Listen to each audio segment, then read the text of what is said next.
beyond the headlines, beyond the numbers and statistics, are the people who were and still are dealing with the many struggles and storms of life. People don't forget being in a tornado. It leaves marks, both mentally and physically. Traumas lodge fast and deep down in our personal and collective subconscious, our shadow selves. The upheaval of our starting point, 1973, by happenstance, has left marks in our world which are profound and almost invisible in our turbulent present. The distance of decades is an illusion. The storms are here. They were here for thousands of years, millions. They will be here until our sun is gone, long after we are gone. In the meantime, can we heal our inner lives? Stop casting projectiles and dispersions from the deep shadows? Can we know when to stay in the cave and know when to climb out and fix our broken world? To understand our world, we must understand ourselves. We have nothing to fear but fear itself. To understand 1973, we must first understand the climate plurality in place, starting.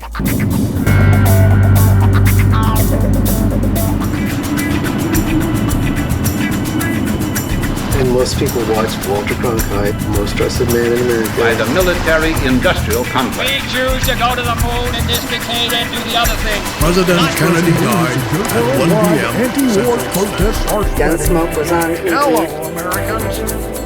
The president is in China this week. Shirley Chisholm announced her run for president. She's the first African-American. Activist Angela Davis was released from jail. It was a bloody Sunday when 14 were killed in Northern Ireland by British soldiers. We've come a long, long way, baby, as Kansas ratifies the Equal Rights Amendment. The president is in China this week. Mankind's worst fight in history with 25 inches of rain above their surface for most watchable girls.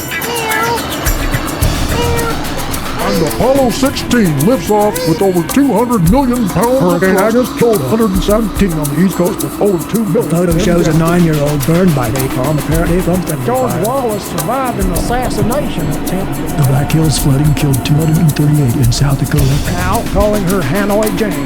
She appeared what were apparently 5 White House operatives arrested. Senator George McGovern backs immediate withdrawal from George Wallace, Biden Fisher of the U.S. admitted to using African-American males in Tuskegee as guinea pigs.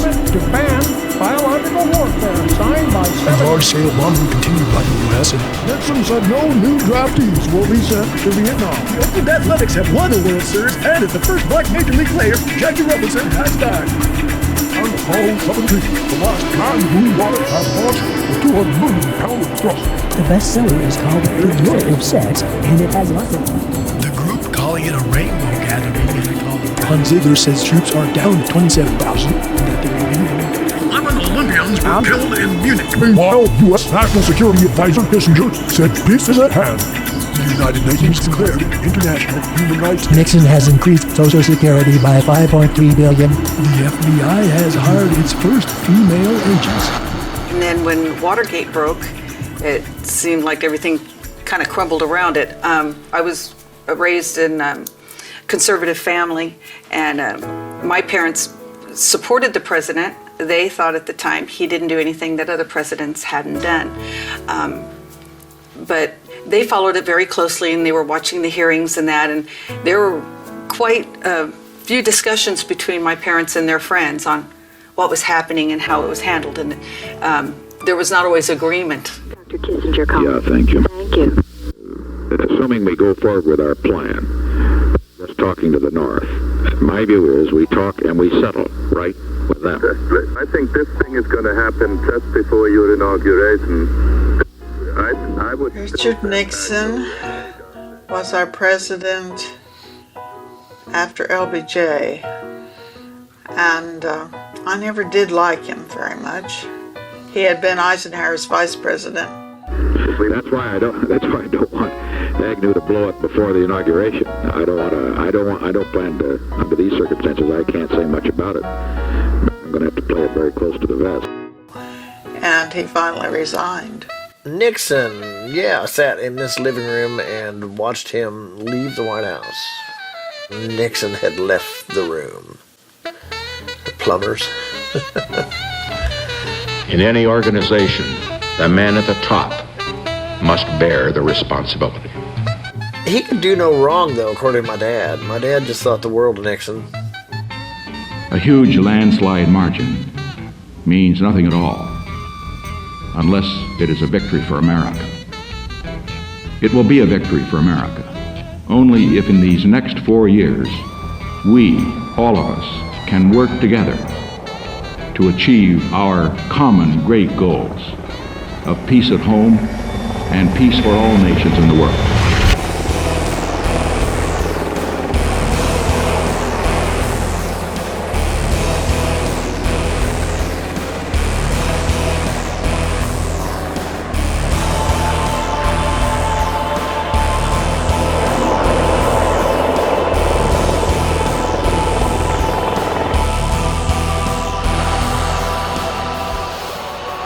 The delegation includes singer activist Joan Baez, and they are delivering Christmas mail to American POWs.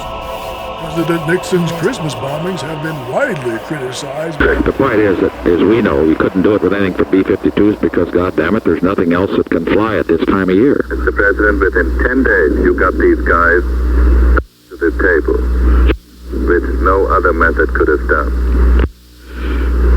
Let's just keep right on. And as you know, if they had strung us out, if they could have taken it another week or two, we would have had uncharted hell in this country. The main thing now, Henry, is that we have to pull this off. It's going to be tough kitty.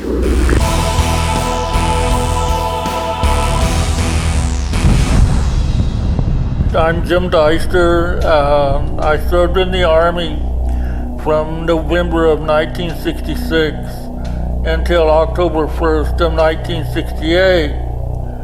I had quite an experience, of course, and from that I have gained a lot of my philosophy in life. I was born in Wyandotte County, Kansas, on November the 16th, 1945, and immediately then we went back to Fort Hood. And within the year, my father finished his draft, and we moved back to Kansas, to Lyons, Kansas. He went to work for Amoco Oil Company, and we moved from there to various towns in central Kansas, Pawnee Rock, Larned, and eventually we moved to Ulysses, Kansas. In the late 50s. My dad was an oil field pumper, roustabout, basically. My mom was just a housewife.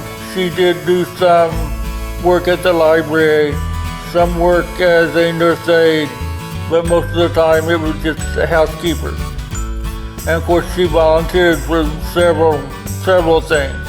She was always involved in the church, and so I grew up with that kind of life. So I went to Emporia State, which at that time was Kansas State Teachers College, with the idea of becoming a history and English teacher. Those were my best subjects. And I majored in Party 101, academics not so good. After a year and a half, I decided to go back home, and I worked as an electrical lineman for the local electric co-op. My wife and I were married in August of 1966. My father and all of his brothers were in the military. When it came to Vietnam, I felt like I needed to do my part. So that was one of the reasons that I volunteered for the draft. Okay, and my mother's brother was also a career Air Force person. In fact, he was still a pilot in Vietnam when I was there. And when I was wounded, my mother had him look me up at the hospital and report to her. I'm a U.S. man on DD2. I was taking effect.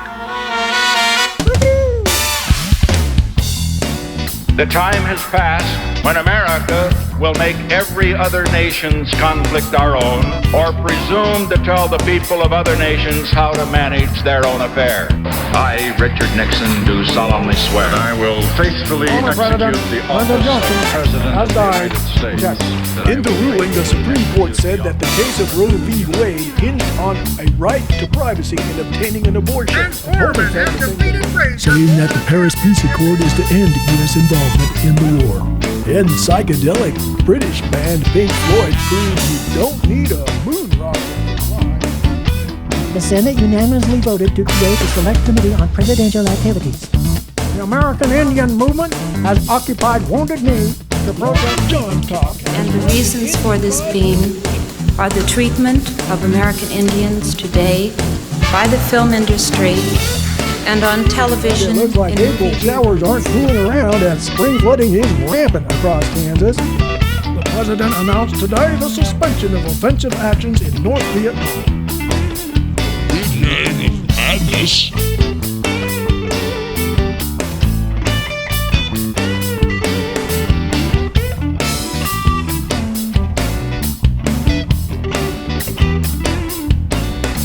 Something wonderful is happening. Members of my administration and officials of the Committee for the Re-election of the President, including some of my closest friends and most trusted aides, have been charged with involvement in what has come to be known as the Watergate affair. Meanwhile, more tornadoes and record flooding in the southeast continue.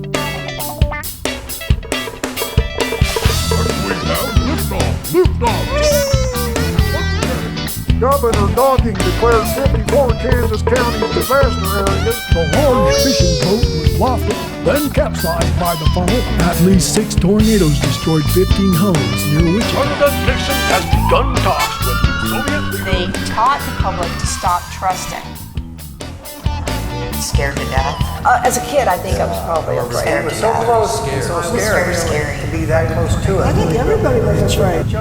Afraid to stop, afraid to go.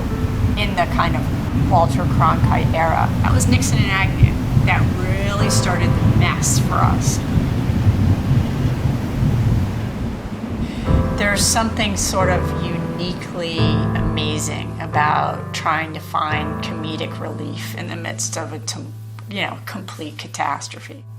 I have just finished my 10th book. That book is actually on Latin American cinema and globalization. So it's a pretty major project, and I worked on that for over 20 years, actually. The most recent book to come out that I did was a book on human rights and literature. It was a big volume that had contributions about the role that literature has played in advancing human rights. So those are the sort of darker sides to what I do, and then I also write a lot on satire, which has been one of the most fun pieces of what I do, because satire is both helps you be smart, but also helps you laugh when you need it, right? Some of the other things I work on, there's no laughing. So the satire is a real breath of fresh air for me. I'm Sophia McClennen. I'm the Associate Director of Penn State School of International Affairs and the Director of the Center for Global Studies at Penn State. I have been working at Penn State for 14 years, and so I came to Central Pennsylvania 14 years ago. Before that, I was an assistant professor at Illinois State University. I went to undergraduate at Harvard and studied philosophy, and I have my PhD from Duke University. And I've sort of constantly been working on the intersections between culture, politics, and society, and so I have a range of research across a bunch of different fields, including human rights and satire. It turned out that at Harvard, philosophy was a small major. Yeah, I was interested in that. It's sort of a life of the mind major, and so it's a perfect major if you're one of those undergraduates who likes to go out at night and stare at the stars and wonder what's out there and why it is the way it is. It was a great foundation for the work I do now.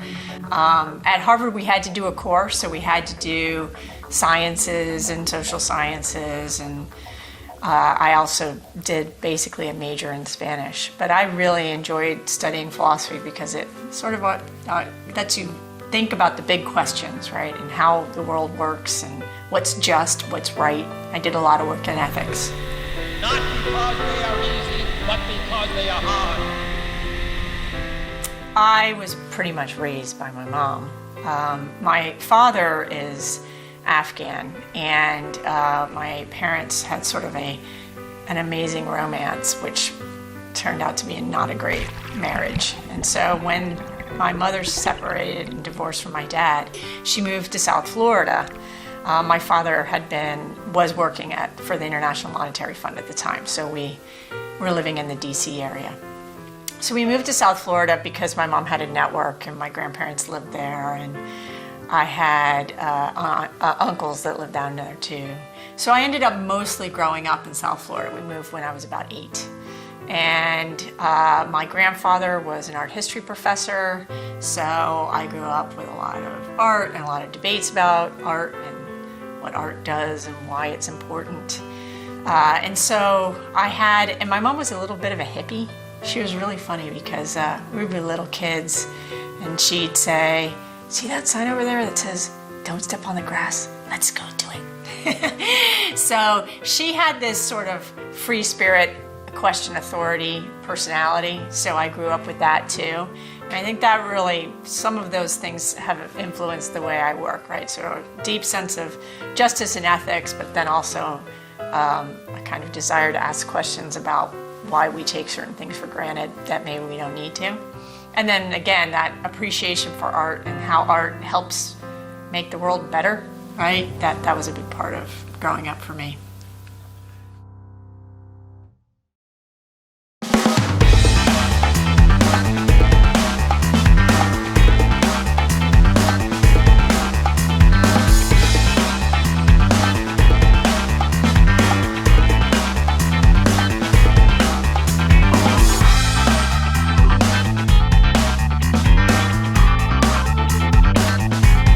The legendary actress Betty Grable has taken her final bow, along with actress Veronica Lake this week.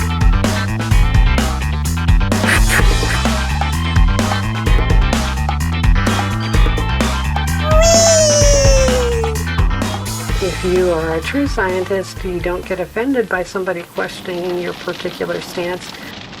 When I was in high school, I did a science project on weather modification because that was a big upcoming science event at that time. People were looking at, could we use cloud seeding to augment weather and rainfall? And my conclusion at the end of that study and review was that, well, we might be able to do it, but it really wasn't going to go very far simply because of the liabilities that were inherent with that. If you made it rain more somewhere else was going to claim you've stolen my rain, or if you did augment the rain, you could have untold lawsuits for excessive rainfall. So that was a option that I didn't think was going to be very viable. Indeed, we do still do some weather modification in the state, but that is in western Kansas and mainly to induce hail when it is a smaller size and less likely to be damaging. So hail suppression is the goal rather than rainfall augmentation. My name's Mary Knapp. I work in the Kansas office of the state climatologist, which is housed in the Department of Agronomy at Kansas State University. And basically the goal of our unit is to make weather and climate information about the state of Kansas available to those who need it. And that includes everyone from researchers who are studying climate impacts or weather trends on crops to energy users to ordinary citizens who need that information. And it's not limited just to Kansans because we get inquiries from around the globe where it may be a company that's looking at locating in Kansas and needs to know what kind of energy demands they might face if they move their operation to somewhere in our state. It may be a researcher that's looking at a particular commodity around the globe that needs that information, particularly for Kansas. So we get a wide variety of requests for information. My interest in the weather goes back actually probably to the Topeka tornado. I grew up in Junction City, and we were not impacted by the tornado, but we had friends in Manhattan. And of course, many people forget the fact that Manhattan was hit by a tornado before the infamous tornado hit Topeka. And so we were watching that, interrupting Lost in Space, which I was going, oh, wait a minute, no, my TV show is being interrupted. But it was very important, and it was really landmark setting in that the number of people that were saved by the on-air announcements of the tornado and the tracking of that tornado were remarkable. I spent several years in the Peace Corps in the Dominican Republic, encountered my very first hurricane, Hurricane David. A lot of discussion amongst my peers as to which would be worse, a tornado or a hurricane. We knew that Hurricane David was going to arrive more than a week in advance of its actual arrival date, which gives you lots of time to prepare, but also lots of time to sit there and wait for it actually to arrive. In contrast with tornadoes, which are much smaller in scale, can be just as intense in the damage that it creates in that narrow swath, but you may have only several minutes of warning. One really interesting fact has been the increase in warning times on tornadoes. Back in '66, when the Topeka tornado hit, it was basically you were warned as it was happening. Now, with the latest tornado that hit Manhattan in 2008, they had as much as 45 minutes of advanced warning before the event occurred.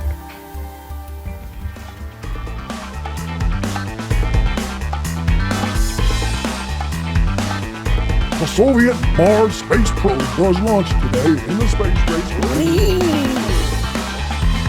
Announcing that the U.S. bombing of Cambodia has ended, though the U.S. was to have already left Southeast Asia. I have no prior knowledge of the Watergate break-in.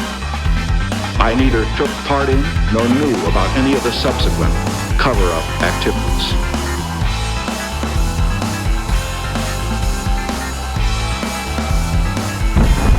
Chile's democracy was overthrown by U.S.-backed General Augusto Pinochet in a violent military coup. You got to view this as we're all in it together. If we view this problem in a nationalistic lens, that is, U.S. versus Russia versus China versus whatever, you're going to have a lot of trouble solving this problem. I think it's important for us to recognize that we can hold these things in a different way and still be friends. As a matter of fact, if we're not, I don't know how we get solutions. I don't know how we move forward. If the conversation becomes so grossly polarized that you can't even have the conversation, that's when you're totally screwed. And we need to avoid that situation. My name is Jim White. I'm a professor of Geological Sciences and Environmental Studies at the University of Colorado, Boulder. I've been here for about 30 years. My undergraduate degree is in chemistry. My graduate degree is in geochemistry from Columbia University. My primary tool that I use in my research is stable isotopes, and I've worked in climate systems, mostly paleoclimate. Primarily using ice cores, but also using peat bogs and tree rings and a whole bunch of other stuff. And I also work on the carbon cycle. So the two areas I chose to work in after my PhD were climate dynamics, climate systems, mostly using paleoclimatology and the carbon cycle.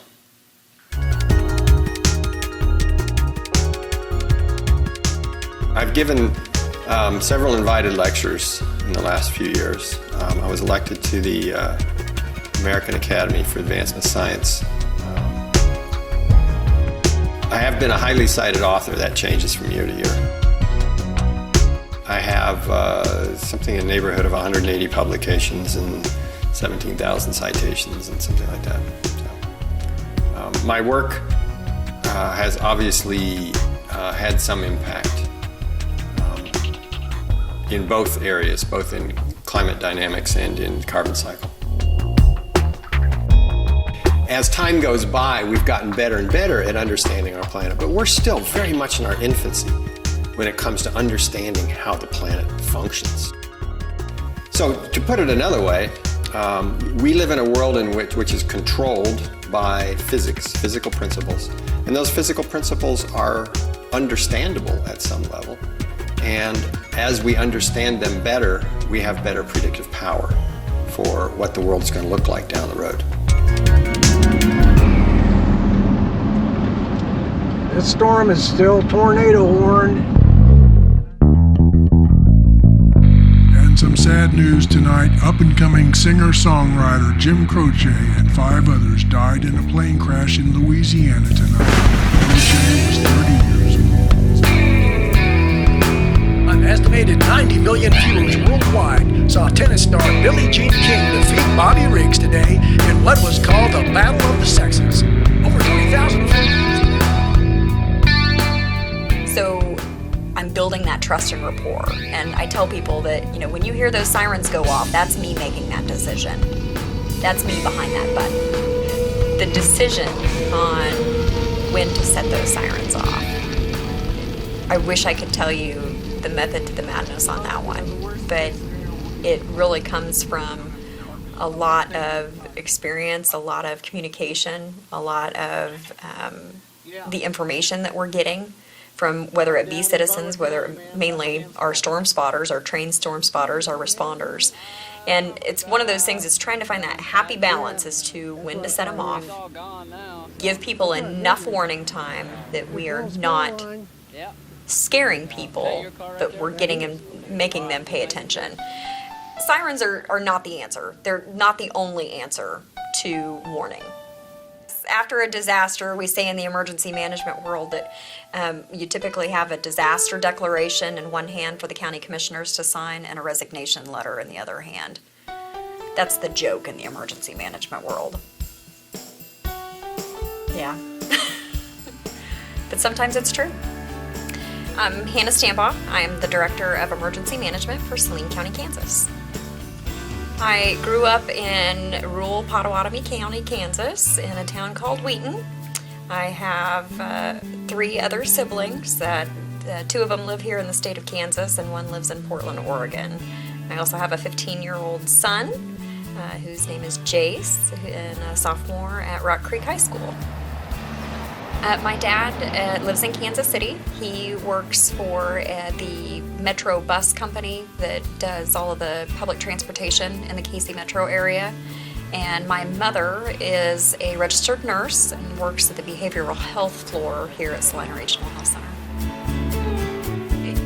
She worked in rural healthcare for a very, very, very long time. So this is a huge learning curve for her, being in a facility where she's got one focus, one job, and that's the behavioral health side. She was used to the ER, inpatient, geriatric care, as well as obstetrics and everything. So this is definitely a learning curve for her, but she's enjoying it. My sister works in ICU. She is an ICU nurse, so talk about an extremely stressful job there, but she loves it. We call her the adrenaline junkie. Absolutely. Well, it started off, I actually went to school to be a travel agent. And when I graduated school in 2001, I started working as a travel agent. I was also a brand new mom at that time. I was a travel agent for AAA Travel, working part-time, and everything was going great until September 11th happened. And the travel industry just completely tanked. I really was at a loss as to what I was going to do financially, and really felt that I had more to give. And so I had seen a job opening for a 911 dispatcher in Manhattan, or in Riley County, and so I applied for it and got the job, and I worked in Riley County for about 7 years. Crazy. It was a lot of fun. It was the ability that no day was ever the same. Absolutely, every single call you took, even though it seemed to be the person's worst day of their life, you had an opportunity to help them, an opportunity to get them through some type of tragic event. And it was never the same. It was always something different.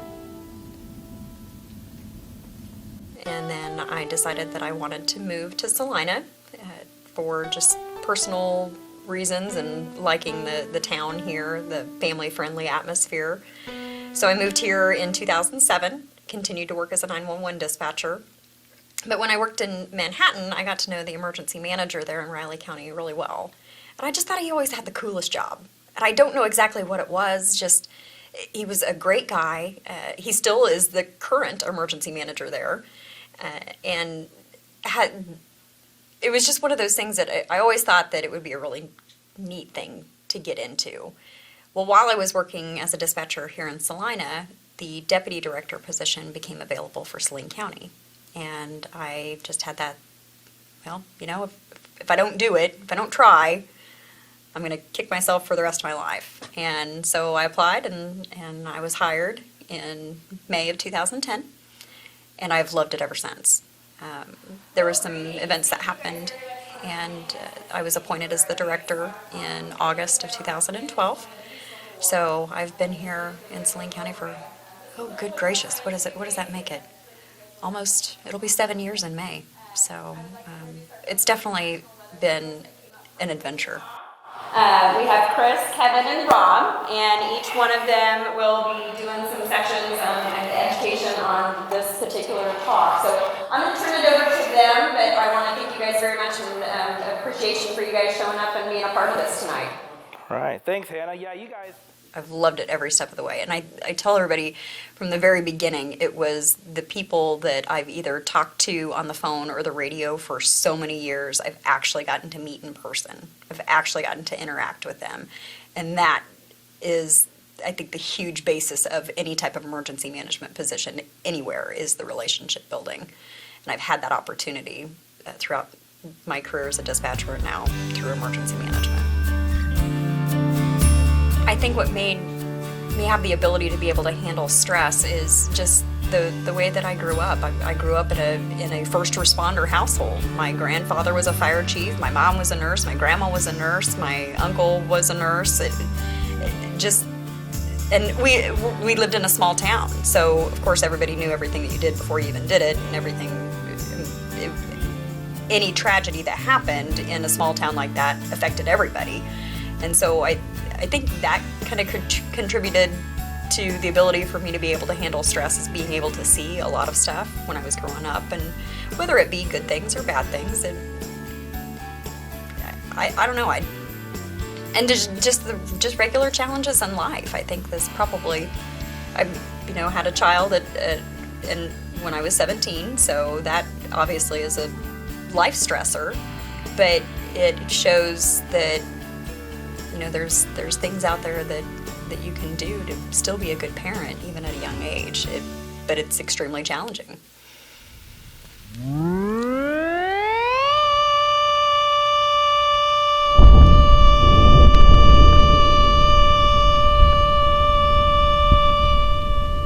The threat of nuclear warfare is a threat to all of us. How can we live with this threat? It's history. It's what has brought us here today. Well, the short story on how emergency management has become is it started off with civil defense. When we're talking about the nuclear wars, all the stuff that was their focus. It was on nuclear weapons and nuclear war, And so it started off with civil defense. Then it kind of transitioned, and you kind of saw the transition a little bit more in the 1980s, maybe even early 90s, as far as from civil defense to a term called emergency preparedness. It has since transitioned from then, usually about the mid-90s, and even more today, into the term what we call emergency management. So it's the realization that we can't just prepare for one thing. We can't just prepare for nuclear attacks. We can't just prepare for terrorist attacks. We can't just prepare for tornadoes. We have to prepare for it all, because it can all happen, and history has shown that. We all experience hazards. We all experience vulnerabilities. But how is it that we manage those disasters? How is it that we manage those vulnerabilities? What do we do to prepare ourselves for that? And so that's where that emergency management terminology is really prevalent today, because we realize that it's that all hazards approach. We really have to think about everything. You'll need recreational and spiritual supplies, a Bible, books, cards or games, and if there are any children, toys. A balanced ration is important. The smart housewife will select foods that require little space for storage. By all means, provide some tranquilizers to ease the strain and monotony of life in a shelter. A bottle of 100 should be adequate for a family of 4. Tranquilizers are not a narcotic and are not habit-forming. Ask your doctor for his recommendation. The best advice your government can give you is alert today, alive tomorrow. Homeland Security does play a huge part in it, and that comes a lot after September 11th. There was, at that point in time, after September 11th, there was a ton of federal dollars that got pumped into the economy to help with counties and cities prepare for terroristic attacks or for hazardous materials. And it was a lot more of a broad preparedness type of effort than what the civil defense days were. Mainly the differences, I think, is in the advancements of technology. Everybody has radar now. Everybody has it on their phone. Everybody has the ability to receive instantaneous text messages when they are in a warning zone. I think one of the best things that we've been introduced to or have the opportunity to be able to use is something that we call National Weather Service Chat. It's basically, I call it a super secret squirrel chat room. If you watch the news media, you will hear a meteorologist say, Saline County Emergency Management is reporting that there's hail the size of golf balls. You'll hear them report that on air. Well, where they are getting that information is from reading the information that we put into National Weather Service Chat. It's a phenomenal tool. Whoever invented it was absolutely ingenious. It is just that instantaneous communication that we are able to get information out to the media, particularly, so they can get it out to the public, because that's what the public is looking at. That's where they're getting their information. This is what we call our weather room. This is our room that we are in when we are dealing with any type of severe weather or severe storms. We've got a lot to our disposal in here. And all the technology in the world does not replace big sheets of maps with grease pencil.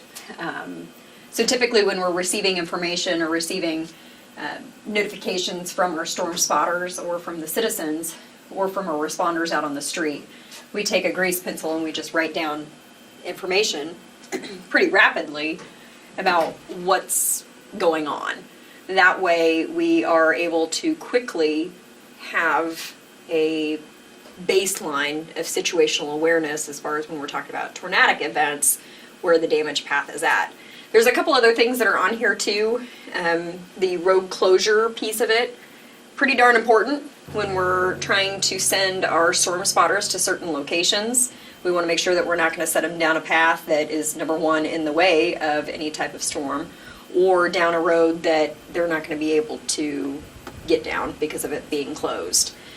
We also have the rivers on here and the flow, because again, we're that all hazards approach. We're not just concerned with the tornadic events, it's also the flooding that happens here in this county. And it's really important for us to be able to have some good situational awareness on what's going on. Over in this particular area, we've got quite a few things. We've got it set up that when we do activate for severe weather, we call one of our amateur radio operators to come in and help us with coordinating our storm spotters. That's how our storm spotters communicate with us, is through amateur radio. So this is his little position here. He's got access right here to the two different amateur radios, and then access to radar as well. And then this is usually where I sit, where we put radar up here on this television screen, and we have the program National Weather Service chat on this screen. We also have a backup dispatch console in here. We've had events, especially in April of 2012, where we pulled an extra dispatcher in and sat them right here, and they were our dispatcher. They dealt directly with all the receiving information that was coming in from officers, sitting right here next to me, so we could give that information directly to the National Weather Service. It's a little tight corners, but we made it work. They can still answer 911 from this console, and they can still have access to everything that they need there. And then this is our radio console. This, what you see here, is exactly what you will see in the 911 dispatch center.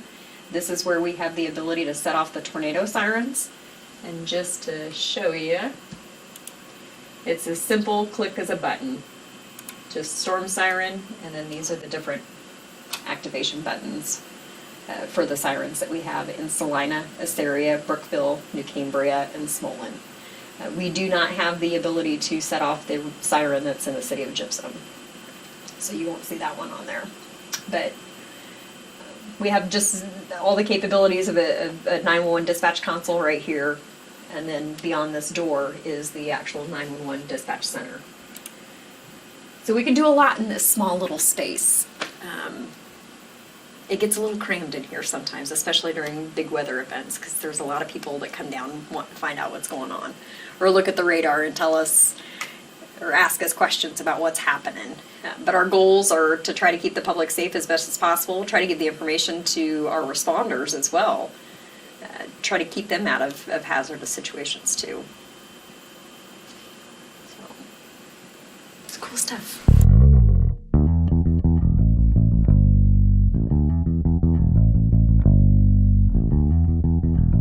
What I know about the events of 1973 is that it was actually a pretty active storm year, from what I can tell.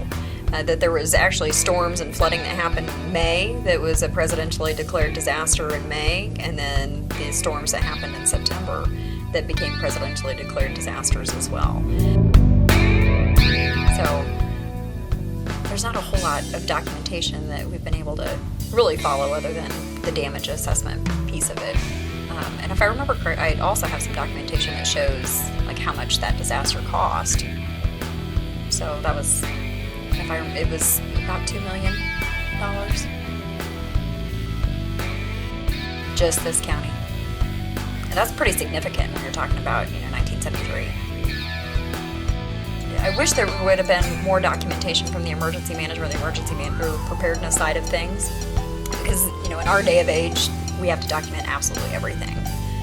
And I couldn't even find information as far as the warning that was issued or anything from the Weather Service at that point. The records just don't go back that far that I could find.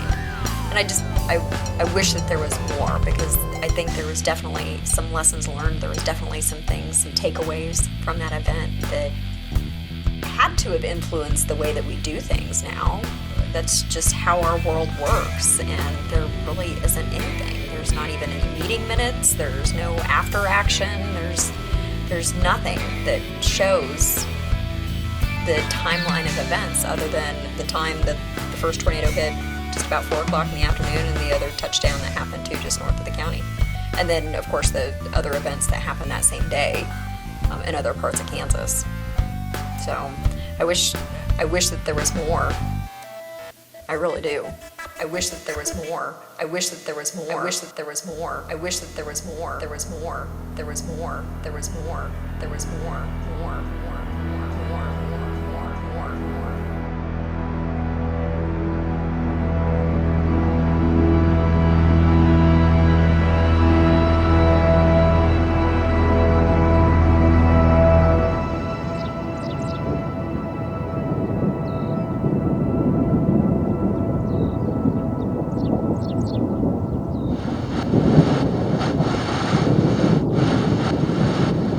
Good evening. Here's the evening weather almanac for Monday, September 24th. Well, our wet weather continues in what has been a stormy 73. Severe storms began today at 4:15 p.m. with several funnel cloud sightings over Rush and Barton counties in west central Kansas and reports of hail. Then a funnel was confirmed near Kiowa in far southern Kansas, where a 4-mile swath of damage to buildings was reported, seemingly from straight-line winds. At 6:02 p.m., the first tornado of the day touched down in Chautauqua County in southeast Kansas, west of Sedan. The F1 twister traveled 5 miles and lifted just north of Sedan. Though mostly through open country, it did cause $25,000 worth of damage to an abandoned power plant. Then at 6:05 p.m., Wilson County had the second tornado of the day, another F1, which tore a 10-mile, 100-yard wide path, unfortunately damaging part of the town of Fredonia, destroying 6 homes and damaging 36 others to the tune of $250,000.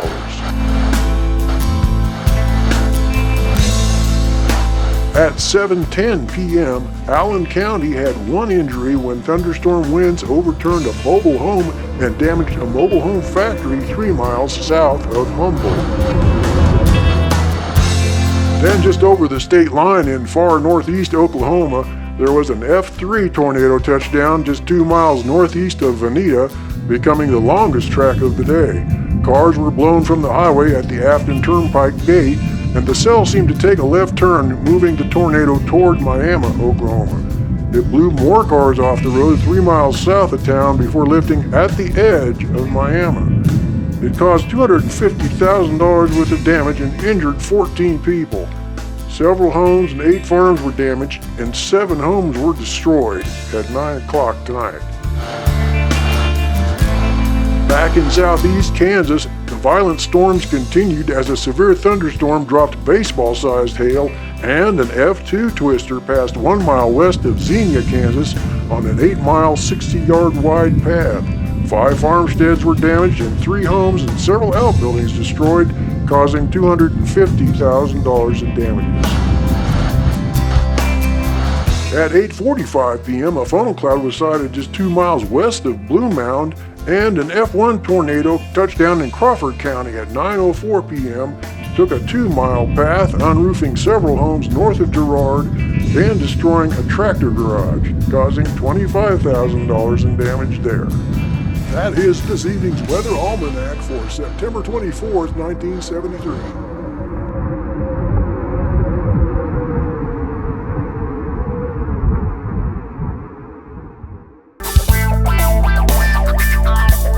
This may have been the same funnel seen so vividly by several persons at the Lions Town and Country Club.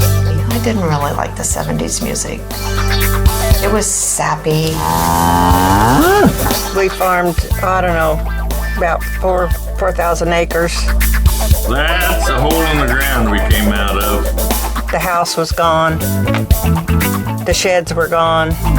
But there was a tornado watch issued. I'm Richard J. Hubbard. I'm 80 years old. I like to pester people. Well, you're not supposed to pester them on there. Around 5:10 this evening. I don't think we would have lived through the tornado if God hadn't been with us. We got reports that tornadoes had been sighted. Well, I think we're lucky.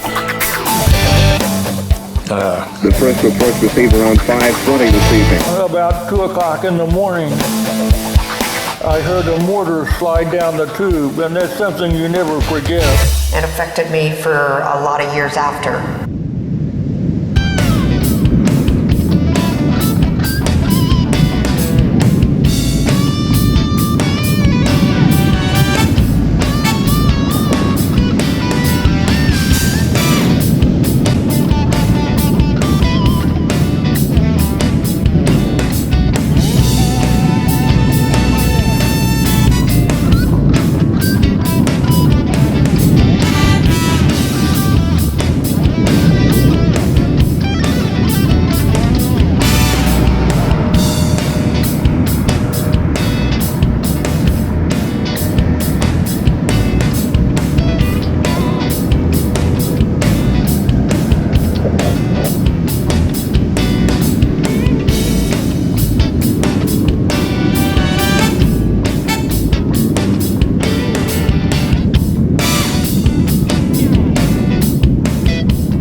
what the badge says.